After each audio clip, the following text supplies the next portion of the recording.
रखेंगे। एक्चुअली हम लोग एक स्टूडेंट प्रोटेस्ट के माध्यम से राजनीति में आए। कोई आइडिया नहीं था कि पॉलिटिक्स कैसा होता है, और खासकर कभी मुखिया का चुनाव नहीं लड़े तो बंदे अगर सांसद के चुनाव लड़ेंगे तो ये तो आइडिया ही नहीं था।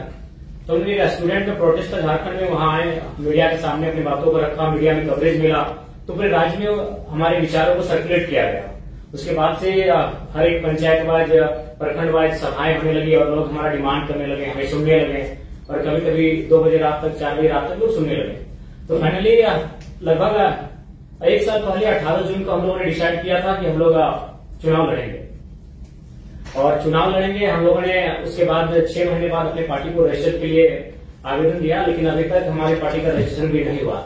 और बाकायदा हम लोग 1 साल के कम समय में चुनाव लड़े और बहुत दमदार तरीके से चुनाव लड़े, और झारखंड के हिस्ट्री में फर्स्ट टाइम कोई इंडिपेंडेंट कैंडिडेट 27% मतलब वोट लेके आया। 3.5 लाख वोट लेके हम अकेले जिस लोकसभा चुनाव से हम लड़े थे, और कुल मिलाकर हम लोग 8 प्रत्याशी दिए थे, और लगभग हमारे 6 प्रत्याशी तीसरे पायदान पर रहे हैं। तो इसका मतलब है कि मैं भारत की तो नहीं कह सकता, लेकिन झारखंड के परिप्रेक्ष्य में कह सकता हूं कि झारखंड बदलाव चाहती है, और नो डाउट बदलाव होना चाहिए, क्योंकि झारखंड जिस पृष्ठभूमि से आती है, झारखंड उसके नाम में ही छुपा है। झाड़ यानी जंगल होता है, खंड यानी जमीन होता है, और आज हमारा दोनों चीज संकट में है। जंगल की बात करने वाला कोई नहीं है। उदाहरण के लिए आप देख सकते हैं आज हंसदेव जंगल की क्या कहानी है। आज दिल्ली का टेम्परेचर हम लोग 45 पा रहे हैं, 46 पा रहे हैं, बिल्कुल अपने मतलब अपोजिट पा रहे हैं। झारखंड का वातावरण से जब दिल्ली में हम लोग कदम रखे तो बिल्कुल असहनीय लगा, और हम लोग को लगा भी नहीं कि 2 मिनट यहाँ ठहर पाएंगे। तो कह रहे हैं कि जो झारखंड का इशू है उसके नाम में छुपा है, और लगातार उन इशू पर हम लोग लड़े, उन इशू पर हम लोग बात किए, तभी जाकर जनता ने हमें आशीर्वाद दिया। नहीं तो उन पार्टियों से चुनाव लड़ना जो पार्टियां 40 साल पुरानी है, जो पार्टियां 50 साल पुरानी है, जिनका बूथ स्तर में कार्यकर्ता है, जिनके पास धनबल है, उनसे टकरा पाना पॉसिबल नहीं था। तो मेरे कहने का मतलब है आज भी अगर आप, क्योंकि बहुत सारे लोग कहते हैं कि कई साल लगते हैं राजनीति में आने के लिए, सालों लगते हैं, जूते घिस जाते हैं, माने बाल सफेद हो जाते हैं, इस मिथ्या को तो झारखंड हमने तोड़ दिया है कि मात्र साल भर के अंतराल में हम लोग 3.5 लाख वोट लेकर आए हैं। और बस अगर हमारे पास एक बेहतर टीम होती तो पहला ही चुनाव हम जीत जाते हैं। ज्यादा अंतर नहीं था, जो जीते वो 4.5 लाख लाए, जो सेकंड में आए वो 3,70,000 लाए इंडिया गठबंधन वाले, और हमसे मात्र 20,000 कम मेरा वोट था। तो इस चीज को तो हमने झारखंड में मतलब एकदम क्लियर कट उत्तर दे दिया है कि समय और साल मायने नहीं रखता है, आपकी आइडियोलॉजी मायने रखती है। और हमारी आइडियोलॉजी स्पष्ट थी। हमने स्पष्ट कहा था चुनाव में कि आप जितने भी लीडर्स हैं, क्योंकि सबसे महत्वपूर्ण जो चीज आती है वो इकोनॉमी की आती है। आज हम यहाँ बैठे हैं, चाहे जिनका जो भी डिपार्टमेंट है, हम लोग कोई साधु संत सन्यासी है नहीं, पीर फकीर है नहीं, हम एक सामाजिक जीवन को जीने वाले हैं, गृहस्थ जीवन को जीने वाले लोग हैं। यानी हमारा सबसे जो महत्वपूर्ण विषय होगा इकोनॉमी होगा, हमारी संपत्ति होगी। तो मैंने वही जनता से कहा कि जिन नेताओं को आप चुनकर भेजते हैं आप उनके संपत्ति के बारे में पता करें। आज किसी का दिल्ली में, किसी का रांची में, किसी का विदेशी के कंपनियों से टाइप है। एक आपकी बात बढ़ाए भी है, इतना यूथ भी है, तो उसके बारे में आपको क्या लगता है? मेरी भी आशा है कि आप जैसे और लोग चुनाव जीते। हमें जरूरत है, इस बार सिर्फ 7 इंडिपेंडेंट कैंडिडेट हैं, हमें चाहिए कि एक स्ट्रांग डेमोक्रेसी के लिए और आए, क्योंकि आप मुद्दे उठा रहे हैं जो रेलेवेंट मुद्दे हैं। पर ये मुद्दे क्या सिर्फ मर्दों के हैं? नहीं, बिल्कुल सबसे ज्यादा प्रभावित तो महिलाएं होती है, क्योंकि मैं जिस झारखंड से आता हूं, अगर वहां बात की जाए तो वहां हमारी विधायक मैम जो बैठी है आपके बगल में, उनका जो क्षेत्र है वो विस्थापित क्षेत्र है, खनन का क्षेत्र है, माइंस का क्षेत्र है। जब विस्थापन का बात सामने आता है तो जब लोग विस्थापित होते हैं तो ऑब्वियसली महिलाओं को भी बहुत सारा प्रॉब्लम का सामना करना पड़ता है। मान के चलिए जिस क्षेत्र से विधायक जी आते हैं उस क्षेत्र का आपको परिचय देता हूँ, 4 प्रकार की फसलें आती है, वहां धान, गेहूं।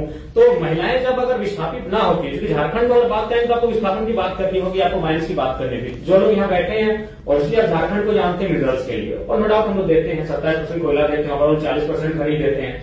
तो अगर हम विस्थापन जब ना होता है तो उस समय महिलाओं की भागीदारी होती है, खेती के माध्यम से हो, साग सब्जी के माध्यम से हो, यानी महिलाओं की परस्पर भागीदारी होती है। अगर पुरुष खेत को जोतने का काम करते हैं तो महिलाएं वहां धान उगाने का काम करती है, उसको रोपने का काम करती है, और फिर महिलाएं जब धान को काटती है तो पुरुष को खेत कर लेके आते हैं, यानी 50-50% होता है। जब खेत हमारे पास होते हैं तो हमारे पास जो महिलाओं की भागीदारी होती है 50% होती है। लेकिन जब उस क्षेत्र से हम विस्थापित कर जाते हैं, वो क्षेत्र जब गवर्नमेंट किसी परियोजना के लिए ले लेती है तो महिलाएं शून्य हो जाती है, उनके हाथ कट जाते हैं।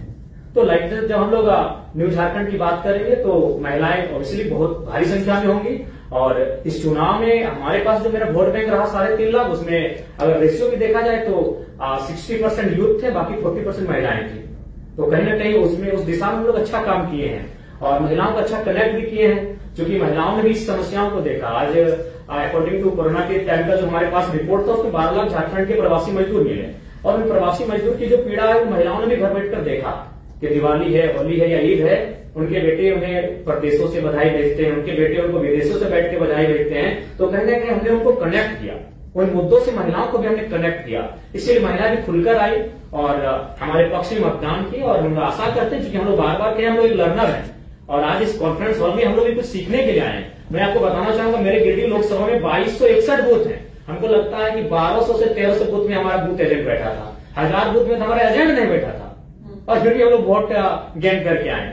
तो हम लोग ऑब्वियसली लर्नर पीरियड में है और चीजों को जब हम लोग सीखेंगे और जब इस प्रकार दिल्ली में बैठकर, महाराष्ट्र में बैठकर, अन्य प्रदेशों के जाके कॉन्फ्रेंस में बैठेंगे, सेमिनारों में, संगठनों में हम लोग भाग लेंगे और उन चीजों को जब हम लोग सीख कर जाएंगे, कुछ परिपक्व होकर जाएंगे, तो अपने झारखंड में निसंदेह उसका इम्प्लीमेंट करेंगे और बेहतर करेंगे। हम आशा है कि आज जो प्रबुद्ध लोगों के बीच हम बैठे हैं, जब इनसे हम कुछ सीख कर जाएंगे तो आने वाले झारखंड में विधानसभा चुनाव नवंबर में हम लोग बेहतर करेंगे। और अखबार की सुर्खियों ने भी संदेश दिया है, हम लोग बेसिक चुनाव हारे हैं, लेकिन आज 4 दिन से लगातार अखबार की सुर्खियों में यही रहा कि जयराम महतो हार के भी झारखंड के राजनीति के नायक बने और बकायदा नेशनल न्यूज में हमें स्थान मिला, द हिंदू में स्थान मिला, द ललित टॉप भी गई हुई हमारे इंटरव्यू के लिए। और यही नहीं, बाकी जो नेशनल पार्टियां हैं जिनका सिंबल है वो अभी अब हम लोग से टाइप करने के लिए इंटरेस्ट जता रहे हैं। हमने स्पष्ट कह दिया है कि आपकी आइडियोलॉजी हमसे मैच नहीं करते, हम लोग न्यू पॉलिटिक्स करेंगे, क्योंकि आज हम लोग सिद्धांतिक पॉलिटिक्स की बात करने आए हैं, तो सिद्धांत से कोई समझौता नहीं होगा। 2 चुनाव और हारेंगे, 4 चुनाव और हारेंगे, नहीं जीतेंगे। हमारी जो नई पीढ़ी आएगी वहां से शुरुआत करेगी जहां से हम लोग छोड़ के जाएंगे, लेकिन सिद्धांत से कोई समझौता। थैंक यू जयराम जी। मेरी एक रिक्वेस्ट है, झारखंड के चुनाव आपकी पार्टी ने आपके मंच में महिलाओं का, और अगर उसमें हम कोई भी मदद कर सकते हैं, मुझे पता है हर कोई मदद करना चाहेगा, क्योंकि कभी भी कुछ नया शुरू होता है तो आशा का भी जन्म होता है। So we would love to help in any way possible. With that